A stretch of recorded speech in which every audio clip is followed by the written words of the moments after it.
Kidlat News Updates. Mga balita ngayon, dating Pangulong Rodrigo Duterte fit to stand trial ayon sa ICC.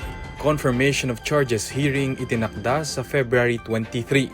24 arestado, 30.8 million pesos na halaga ng kagamitan na samsam sa illegal mining raid sa Misamis Oriental. Pilipinas humakot ng 45 gold sa ASEAN Para Games. Pumang-apat sa medal tally.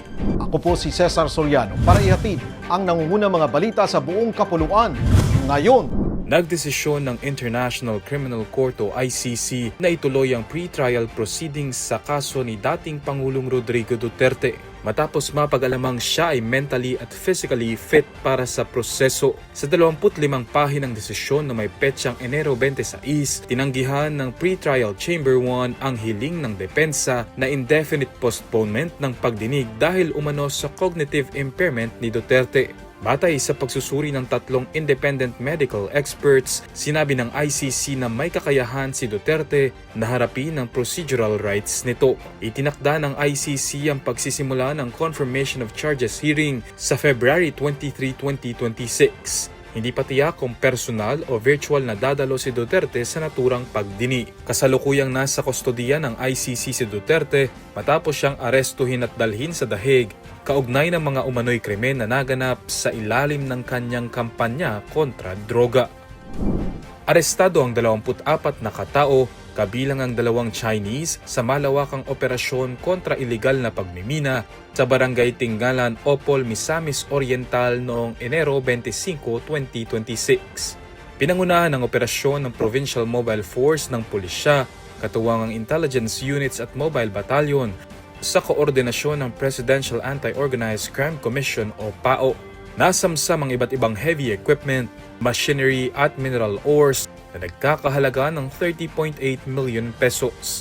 Sa press conference sa Opol Municipal Hall, pinangunahan ni PAOK Executive Director Yusek Benjamin Acorda Jr., PRO 10 Regional Director Police Brigadier General Christopher Abrahano at Mayor J. Francis Bago ang paglalantad ng resulta ng operasyon. Ayon sa mga otoridad, ang ilegal na pagmimina ay tinuturing na banta sa ekonomiya at pambansang yaman. Nasa kustodiya ng Opol Police ang mga suspect habang patuloy ang investigasyon sa posibleng financier at sindikatong nasa likod ng operasyon. Nagtapos sa ika-4 na pwesto ang Pilipinas sa 13th ASEAN Para Games sa Thailand.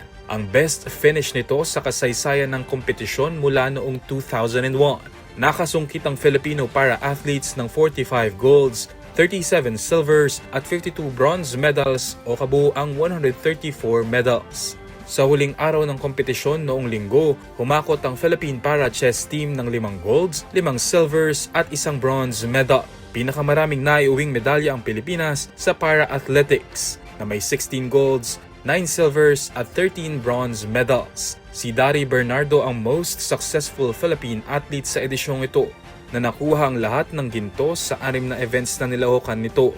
Matagumpay din ang naging edisyong ito para sa swimmer na si Angel Otom na nagwagi ng 5 gold medals at 1 silver.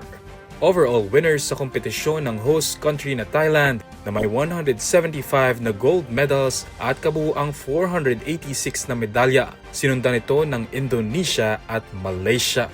Para sa Kidlat News Channel, ako si Renzel Linon, nag-uulat. Ako po si Cesar Soriano, kasama nyo sa bawat pagputo ng balita.